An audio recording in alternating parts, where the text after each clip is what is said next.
Hey everybody, Liz with Northern Bell Farms.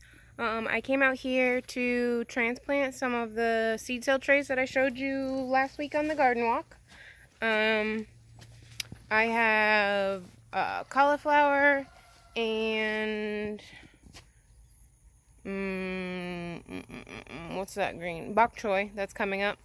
3 different kinds of bok choy, a couple different kinds of collard greens that are ready to put in. Sorry, collard greens is what I have in there to be planted next. Cauliflower. I planted the kalettes, the little, so they grow like Brussels sprouts, but instead of the Brussels sprout, it's a little head of kale, like a little tiny lettuce head. It's looks really cute. Haven't had it. This is the first year growing it. Very excited. Planted that yesterday, so I'll show you that. I also wanted to talk to you about bitter melons. They're awesome, but not for flavor, because they're exactly as they sound. They are bitter, and like, I cooked it as a side a couple times, and my husband goes, you know, I really hate this. I make my family eat it because of all the health benefits from it, that I now cut it up into small pieces or shave it really thin with like a carrot peeler and hide it in stuff like chicken pot pie and meatloaf, and I just like dice it up really small like you would an onion and throw it in these things so that they don't know it's in there, but that they're actually eating it. Say hi, Odin. You say hi, Odin? Yeah. You funny man, huh? Being crank butt, huh? Okay. So, come with me and I will show you. Okay. Right here in these little holes, these 2 rows so far, well, one row and that other half is going to be that seed cell tray over there. That is the, well, it's the Purple Lady Bok Choy, but I think it's from Johnny Seed, and I think they call it red something. But I'm pretty sure they're the same exact thing, just a different name because, you know, it's a different seller. Sorry, moving a shovel. Guess real quick with a walk, all these peppers are doing awesome. I haven't noticed any new tops chewed off. So I think the deer haven't been in here in about a week because all the leaves are coming back. Either that or they decide to give it a rest so that it can grow back, and they're just going to come back in another week when it's full and lush again and have another snack. My moringa is coming up over here. I put this down for all the bok choys are going to go in here, and then the cabbage is going to go up here, and then bok choy is really quick, so then we'll take that out and we'll plant lettuce heads in behind it. I gotta find a spot to do my salad lettuce. I used to do it in this raised bed, but this whole area over here is gonna be a picture section for a fall festival we're having. All these sunflowers should be up and tall by October. The bed's filled with flowers. In front of the bed has flowers all in it. It's going to be really pretty for pictures out here. But my moringa is coming up. Moringa is really good for you. It's good for all the same stuff. It's good for breastfeeding. It's good for hair. It's good for skin, nails. It's got tons of calcium, vitamin C. We took some off. I cut some last night. And I put it in a lasagna. Well, it's a fake lasagna. Okay. Recipe real quick. I take a bag of frozen ravioli, the cheese ravioli, you could use any kind of ravioli, and put the sauce on the bottom. Last night we did a bechamel cheese sauce, so you put the sauce in the bottom and then you layer the frozen ravioli, and then you put spinach, but I used the moringa, and then you do it again. Then you put this cheese sauce, the ravioli, and the spinach, and you keep doing that, and it's like a lasagna. And then you cover it with some tin foil or a sheet pan and put it in the oven at 350 or 400 for 15 minutes or so, just until the ravioli in the middle of the pan are warm, and then you can eat that. And that's what we had last night for dinner. And you can make it tons of different ways. You can get the ravioli with the sausage in it. You could use tomato sauce instead of cheese sauce. You can sprinkle cheese in between the layers if you want cheese and you have a special kind of artisanal ravioli or something. There's all different ways you can make it, but that's a good one.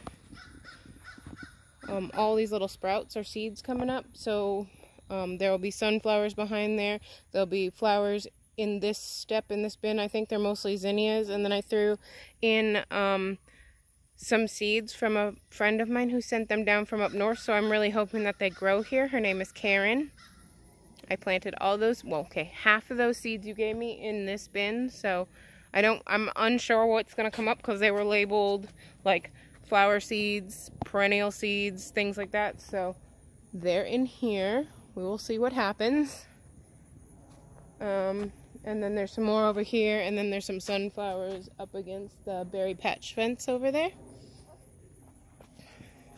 Odin is very cranky, so I have to pull him around, and I was coming out here to finish planting in those fabric covers, but I don't think I'm going to be able to do that this morning with how cranky he is, because I can't stop pushing him around. Usually I can set him down and he'll sit there and watch me for 20 minutes or so, long enough for me to get a seed cell tray, or at least half a seed cell tray, and then I can bring him in and he'll take a nap and I can finish, but he's just not having it today. Okay, Odin, let's see how we get down there. Here's where all of you guys watched me prep this spot on the video of what I used to prep it and how I prep it. It was 3 or 4 videos before this one. This is where I'm going to put my cauliflower and broccoli. We're keeping our eggplants again.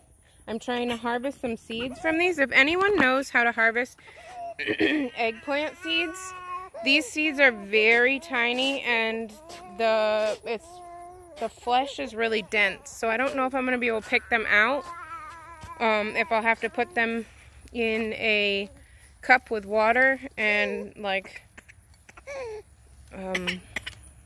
ferment them out.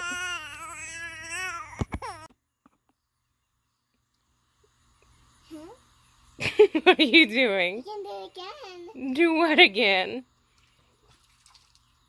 That's what you've been doing? Yeah. Where's Freya? I'm sorry. Oh, she didn't want to come play in the water with you? No, I'm playing all by myself. Okay, that's fine. But I wet my shirt. I see that. Do you want to just take it all off? Yeah. Okay, because you're soaked. I'm stoked. We're about to go back out front. I just wanted to show you guys. These are the little birdies. I'm pretty sure this one is a cochin. So we're going to keep him or her, because there's a little fat cutie pie. And then the other ones are getting pretty big. They're about 2.5 months old now. And then I got my husband to build this really cool roost that I had as an idea, because we used to have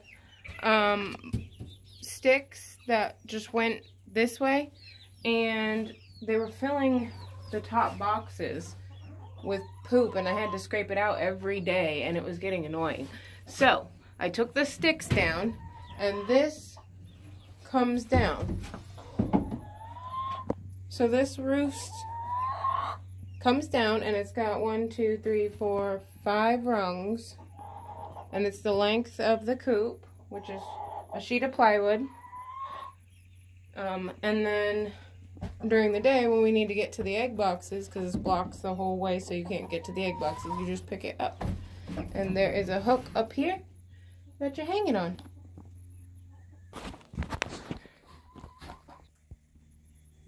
Or I couldn't get it up on the little hook. He needs to make this hook bigger. It keeps getting bent, I think, especially if chickens jump up there during the day to sit. But this tiny little hook isn't big enough to hold the whole roost bar. So I just took the legs and jammed them on the sides here. Oh, we have a screamer chicken. But that I thought was pretty cool. So I wanted to show you all that. Hot. And I guess since we're back here, I'll show you the little frizzles. I worked last week on the berry patch too.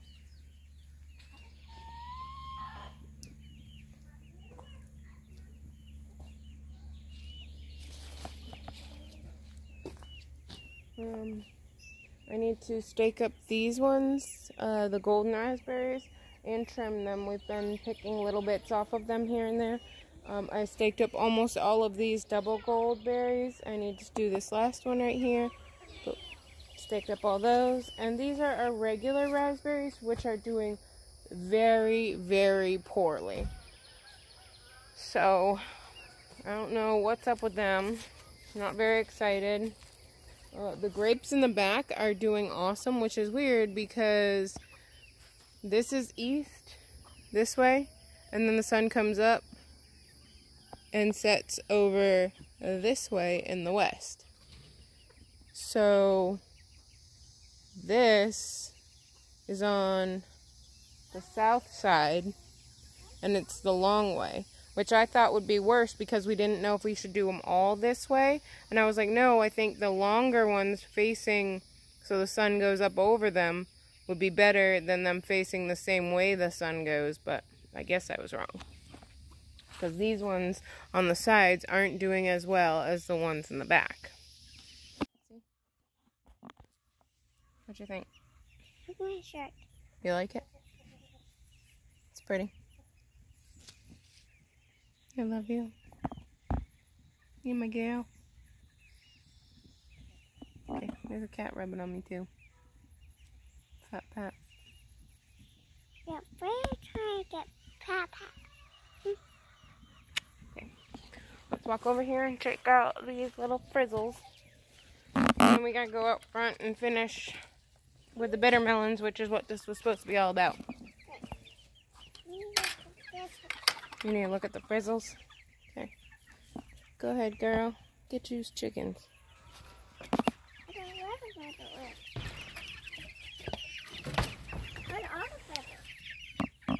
frizzles? These are frizzles. Mm-hmm. And some silkies. They scared? My legs are on there. You have a chicken on your back. Yep, that's my logo. It has a chicken on it. It's a person watering, some sunflowers, and a chicken. Oh, Silky Mama. That is your Silky Mama. I know it is. That chicken eating my foot. The chicken ate your foot? Okay, come on. No, chicken. Oh.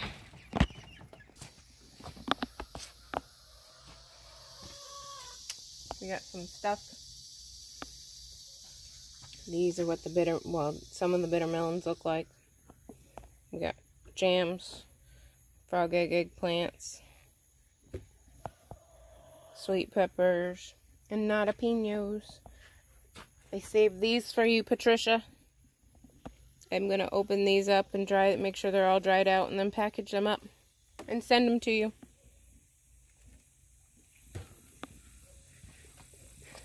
Okay. Now, back to what I was doing before Odin had a fit. Oh, so pretty.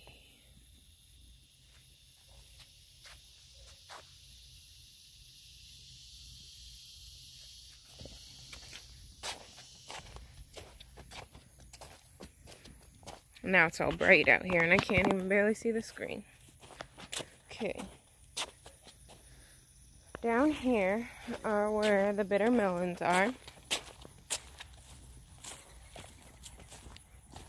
This is what they look like. They have really cool leaves. I guess the leaves are edible. All these flowers will hopefully be fruits. Usually not. Usually it's like half to a third of the flowers turn into fruits. We have two different kinds that we grow here.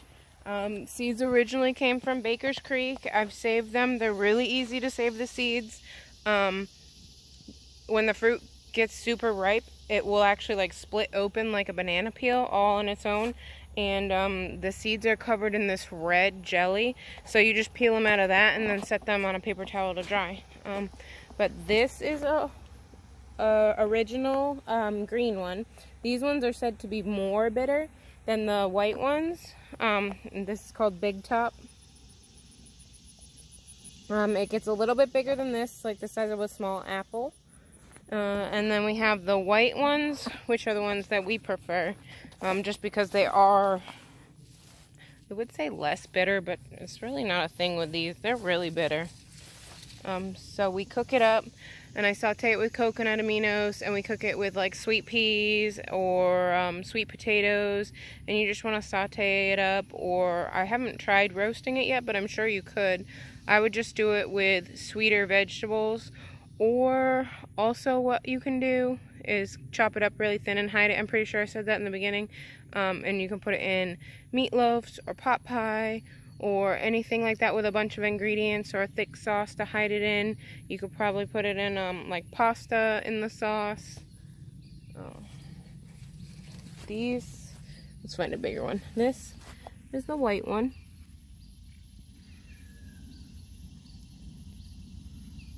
I know the sun is making it hard to see everything, huh? These are the ones we like.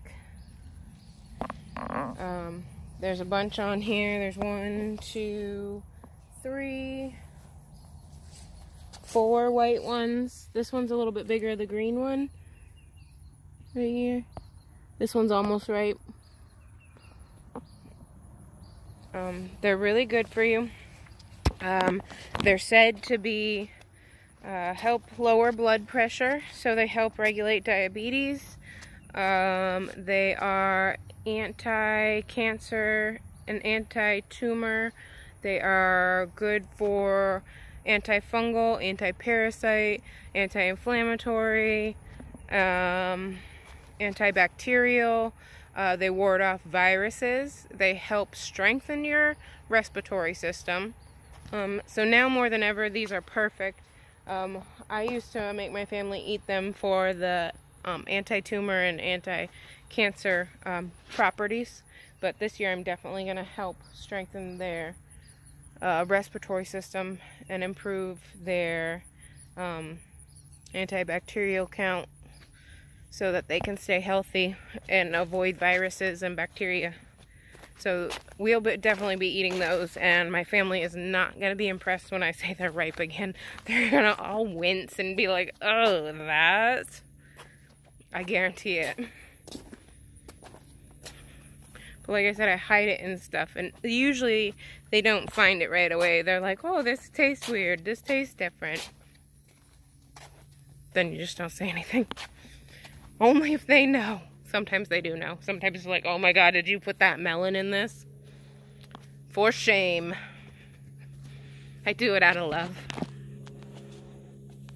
Okay, guys. I'm going to try and keep this video a shorter one, and I'll just make another one in a little bit. Something about banana peels on my counter in a jar. I think it's going to be my next video. So stay tuned and see what that's about. Like and subscribe, guys. Don't conform, be transformed.